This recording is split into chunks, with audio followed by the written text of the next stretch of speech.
Tapos nangako, promise, hindi na ako iinom.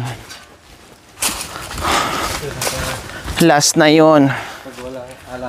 Kaya tinudo-todo na yung 4,000.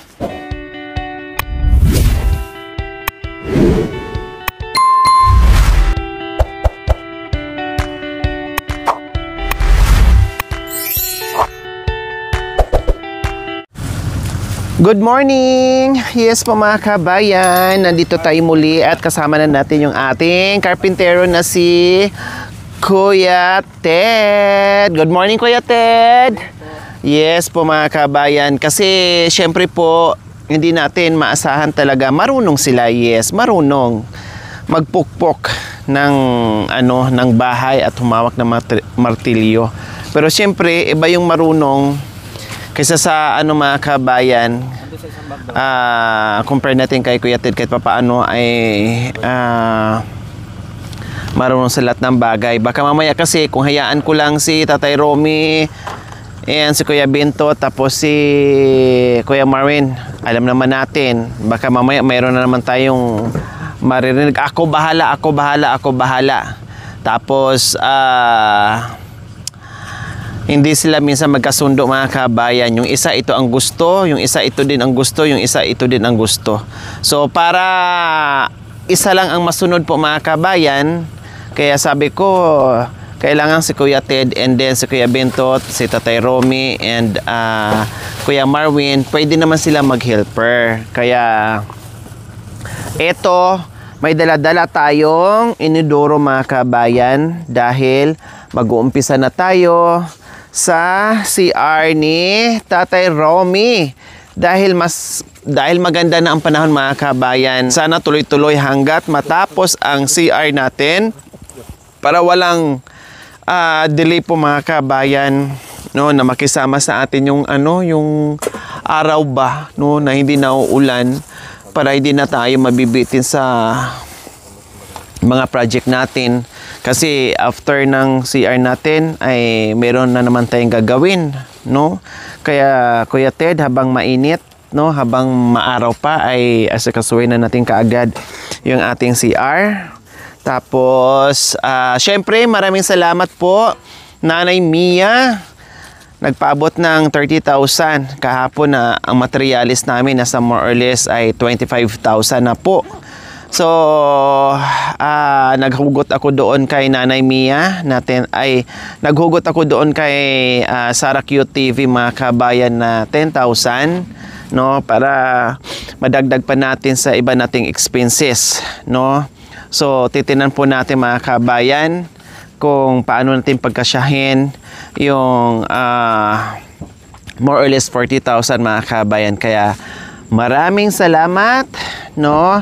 Ito na po ang inyong request po mga kabayan. Alam ko matagal nyo na itong request pero pasensya na kasi tayo ay nakadepende palagi sa panahon, sitwasyon, no? At sa nalilikom natin. Pasalamat tayo ni Nanay Mia. Napaka-generous po mga kabayan, no? Sobra-sobra magmahal dito sa pamilya Sibal. Kaya sabi ko, kahapon, grabe yung hirap namin. Grabe, Diyos ko, grabe mga kabayan. Talagang pahirapan yung paghakot, no, akyat baba sa materialis. At nag-overtime nga po kami mga kabayan, no. Hindi namin natapos kagabi kasi anong oras na nakauwi kami ng bahay. Almost midnight na po mga kabayan. Dahil sabi ko, ang buhangin, no problem, maiwan dyan, no. Basta yung ibang materialis ay maibaba namin, mahakot namin. Kaya inabot kami ng siyam-siyam. Nagtawag ako ng kabarangay mga kabayan para tumulong sa paghakot. So, nagtawag tayo ng maghahakot at 3, no? Bali 6 sila kagabi mga kabayan ang naghakot. Pero inabot pa rin kami ng siyam-siyam. Alam mo, nakikita akong habang nagsasalita ko mga kabayan. Ayan papaya. Oh, wow, ang ganda Ang ganda pagkahinog. Ang sarap siguro niyan. Oh, marami palang papaya dyan. Wala kasing may-ari dyan, hindi natin pwedeng kainin. Hindi natin pwedeng pakialaman. So, ayon at bababa na tayo dahil mamaya marami pa tayong hakutin ng mga ng mga materyales. Salamat po pala Kuya Hines. Thank you so much for this wonderful and amazing bag from Kuya Hines and Ate C from Switzerland. Thank you. 100 years, more than 100 years po mga kabayan. Vintage bag. O, diba? Thank you. And salamat, Ma'am Lynn Macmillan from Warner Robins, Georgia, USA. And Ma'am Illuminada Ham. And Ma'am Connie. Thank you so much po sa buwan-buwan na pagbibigay ng mga allowances natin, sa gas natin and everything. Salamat po, highly appreciated. At salamat din po sa ating mga mapagmahal and very generous sponsors po mga kabayan. Tuloy ang misyon, tuloy ang panonood without skipping ads, like and share. Maraming salamat po sa ating lahat. Then, kahit itong dog food po mga kabayan, galing din to kay Nanay Mia. Nagpadala ng 2 sako. O imagine po mga kabayan na tao, aso dito sa kabundukan, love na love ni Nanay Mia. Kaya maraming salamat po muli, Nanay Mia. So ayan, tara na Kuya Ted. Ready ka na ba? Ha? Saan ka ba mag-duty? Parang namali at ang punta mo. Ang ganda ng jacket, ang ganda ng sweater mo Saan galing yan? Mukhang galing ka sa galing ka sa Korea. Binaba ka sa aeroplano dyan, Ikaw yung nakita namin kanina may lumilipad. Sabi ko, ano yung aeroplano ng Korea? Binaba ka nila? Oo, binaba. Bakit? Naligaw na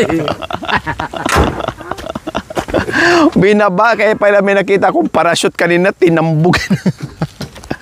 Ikaw talaga, Kuya Ted. Tara, let's go. Dahil nag-aantay pa sa atin yung ating mga dyan, ibang materialis like hollow block and buhangin. Masaya po ba kayo mga kabayan sa gagawin natin ngayon na paghahakot? Masaya po ba na natupad ang inyong kahilingan po mga kabayan na sana ay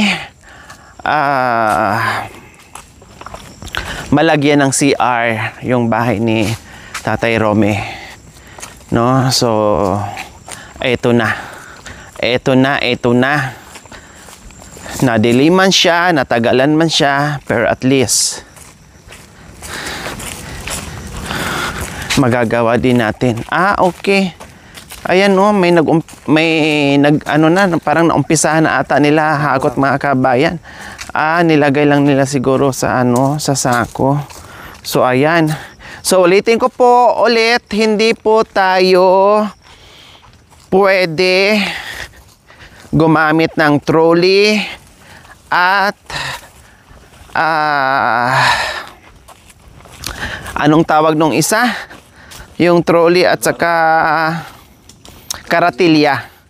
Dahil sinubukan na namin kagabi mga kabayan, Diyos ko, kung ang mga kapatid lang nating Aita, ayaw talaga nila. Pero sabi ko, sayang, biro mo 3,000 yung trolley na yan, binili ko kahapon para kahit papaano mabawasan yung bigat at hindi mahirapan yung mga naghahakot. Pero Diyos ko mga kabayan, instead na makatulong sa kanila, doble pa sakit pa, doble pahirapan pa, dahil yung isa ay yung dalawa naghihila, yung isa taga timon or taga guide po mga kabayan para hindi lang matapon-tapon yung mga karga. And then Diyos ko, gugulong, lilihis ng ibang daanan yung trolley mga kabayan, pupunta siya sa bangin, pati yung driver Pati yung naghahakot, hilain papuntang bangin po mga kabayan, kaya hindi talaga umubra. Nakalakad lang kami ng ilang hakbang, wala pang 1/8 po mga kabayan sa pupuntahan namin. Sumurinder na talaga mga kabayan. Sabi ko, my God, sayang naman, may karatilya. Pinadala si Nanay Mia. And then, bumili din ako ng trolley mga kabayan. Kasi lahat ng mga suggestion nyo, sinusubukan ko din para mapagaan yung trabaho. Pero yun pala, lalong pahirapan sa mga naghakot. Kaya ayun, sabi ko, wag na. May madisgrasya pa. May gugulong pa doon sa bangin. Masagasaan pa yung paa nila. No, may paa pang mamatay. No, mamatay ang kuko. Pag nasagasaan ang gulong ng trolley mga kabayan. Delikado. Tapos napakahirap. Lalong mabigat. Kaya hindi na natiis ng ating mga naghakot.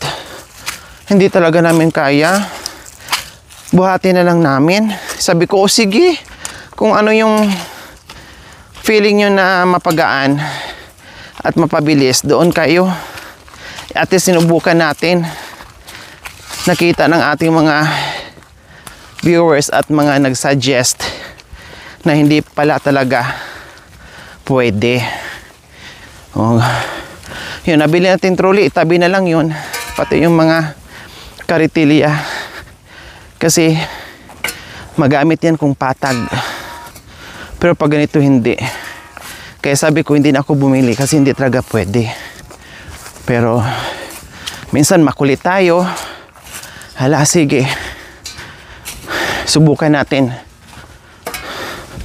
Nung binuhatan nila mga kabayan, ang bilis na nakababa. 'Di ba? Ang bilis na nakababa. Pati lakad nila. Kaysa sa may karatilya or trolley.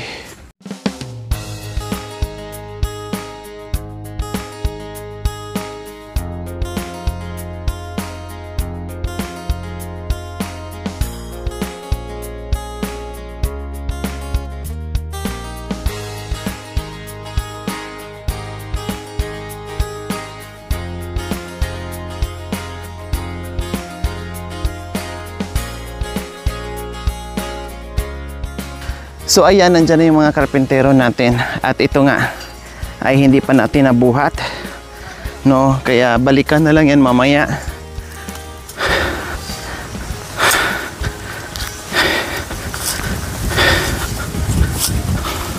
O dito sila nahirapan kagabi mga kabayan. Sa video po kasi mga kabayan, ang akala natin, itong luwang na nakikita nyo, no, ay patag siya, maayos siya. Pero kahit dito mga kabayan, hirap sila. Hinihila nila yung trolley, sila din tinutulak ng trolley. Oh. Dito, Diyos ko, hirap na hirap sa dito mga kabayan sa kaihila. Sabi ko, naku, mukhang hilain din kayo papuntang bangin. Tapos sumabit pa dito.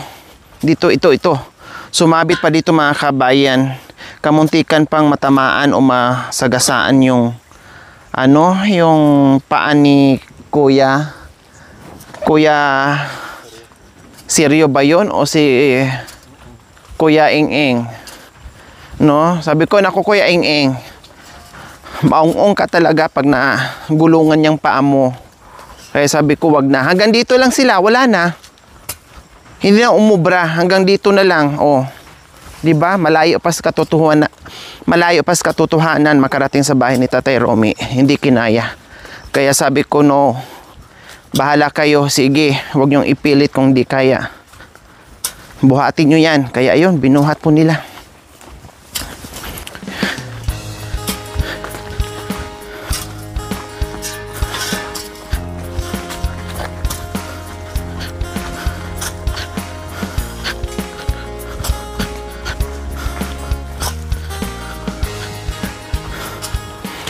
Buti ng mga kabayan, pinaano natin to, pinalakihan, pinalinis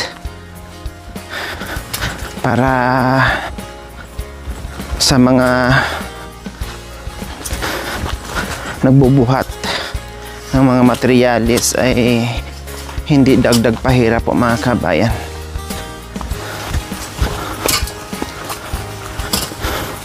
Pati nga yung mga lasing si Bintot nakainom, si Marwin lasing din, tanggal ang ano nila, tanggal ang lasing nila, pinagpawisan sila ng husto. Oh, yun pala ang gamot magbuhat na magbuhat para pawisan.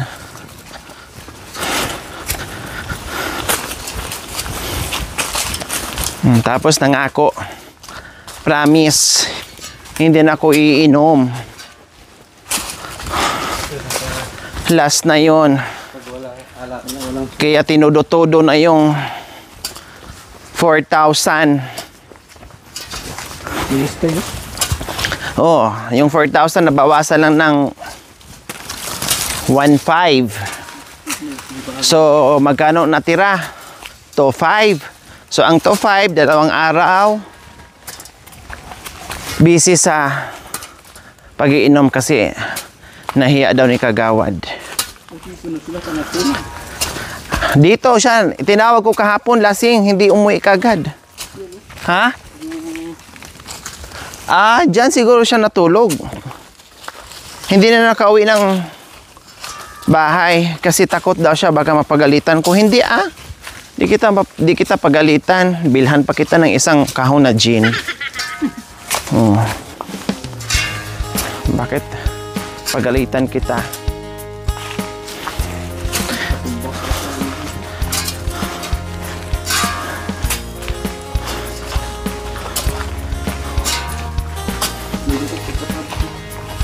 Ha?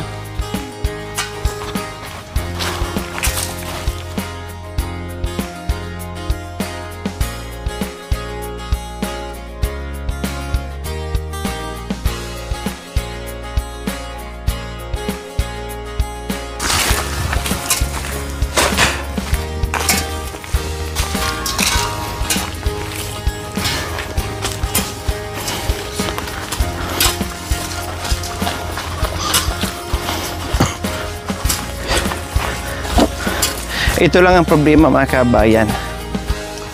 Yung ibang mga kapatid nating Aita, gusto nila magtrabaho sa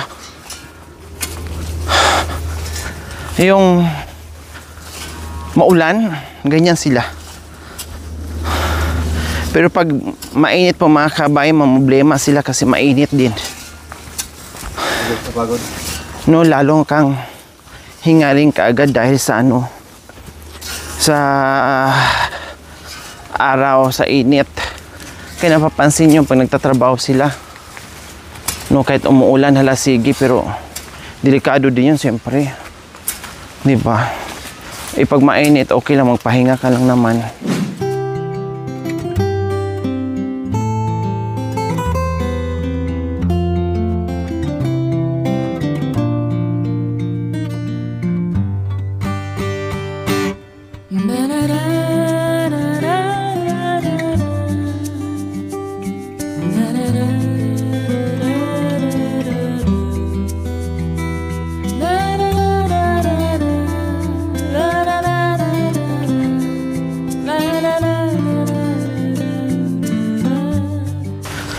Buti nalinis dito.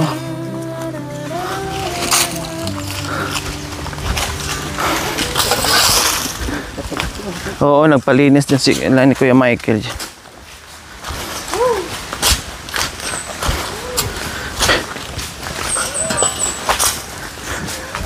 Anong ulam? Anong ulam? Ano niluluto? Wow, sarap yan May bayawak ba dyan? Walang bayawak?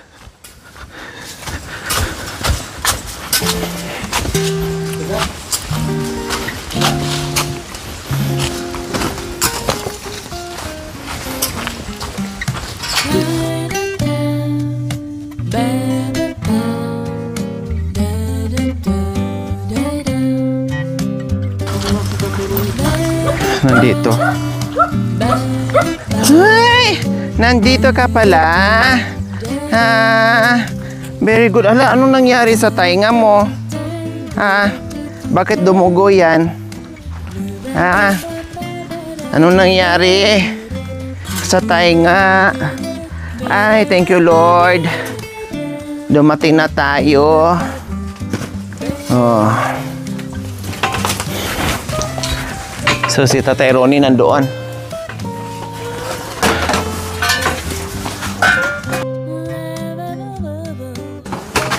Anong ulam?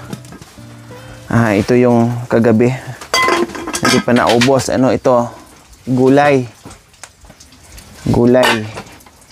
Ito kanin. Mamaya na. Mamaya na ako mag-ayos. Sarado.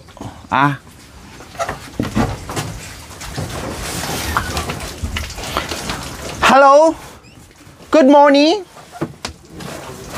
Good morning. Good morning. Oh. Ganon. Dapat may good morning. Mukhang bagong ligo ka, pero hindi ka na naman nagbihis. Mamaya, sabihin na naman sa'yo, wala kang bihis. Marami ka namang damit. Sige lang ako bilit. Sige ka rin tago. Hindi ka na nagbibihis. Ha? Oh, Mikini. Aday, nakaalahas ka na naman. Gagawa tayo ng mag-alahas ka. Matanggal ang kulay niyan sa mo, nagliligpit pa siya mga kabayan. Matanggal yung kulay sa sa pawis. Dahil pagpawisan ka, nagliligpit pa siya mga kabayan. Inaayos niya.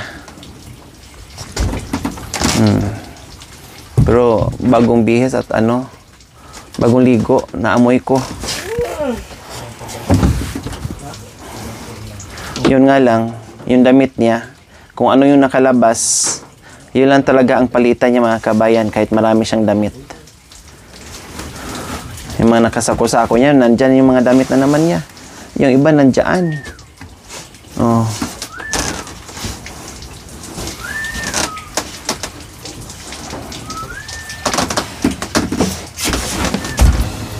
Di ba lumuwag-luwag ng konti yung yung bahay niya.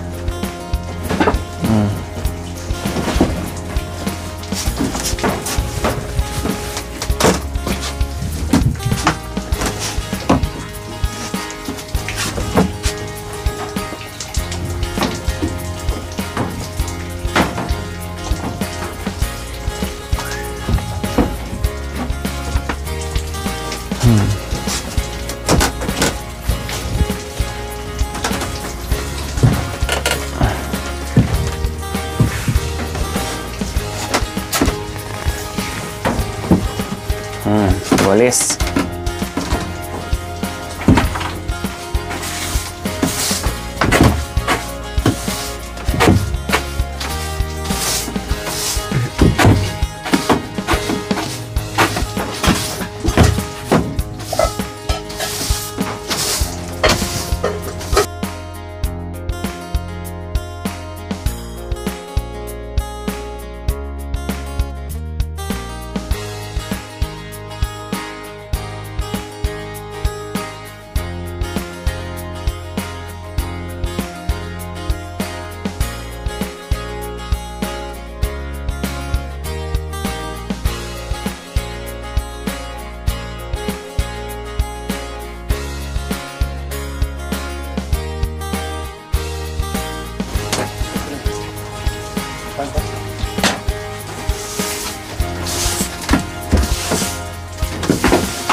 Madalas nagkakaroon ng mga alikabok mga kabayan kasi minsan hindi sila nagchichinilas.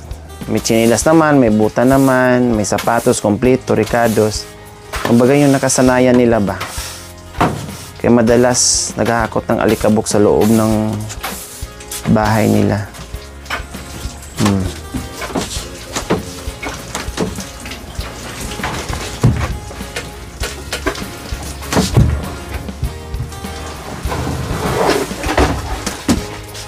Maya na. Lagyan mo lang yan dito. Mga ano.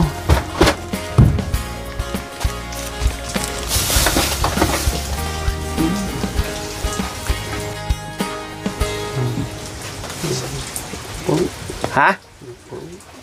Naligo ka kanina? O bakit basa? Palitan mo,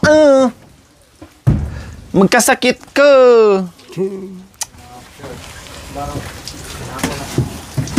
Basa pala mga kabayan.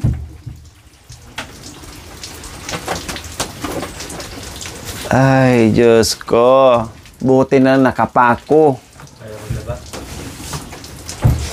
Tinipid mo yung ano mo.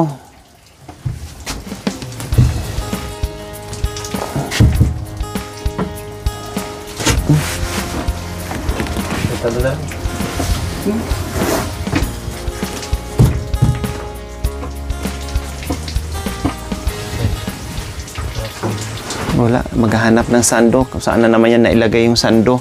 Abutin na naman tayo ng 1907 na taon bago mahanap yung sando. Kung ano na lang nandyan.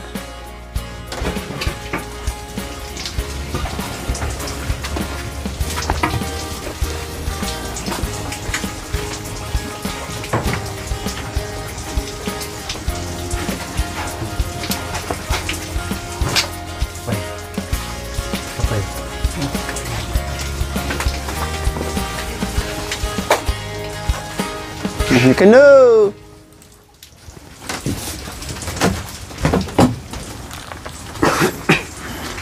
Mamaya na yan. Thank you for watching. Don't forget to like, share, and subscribe.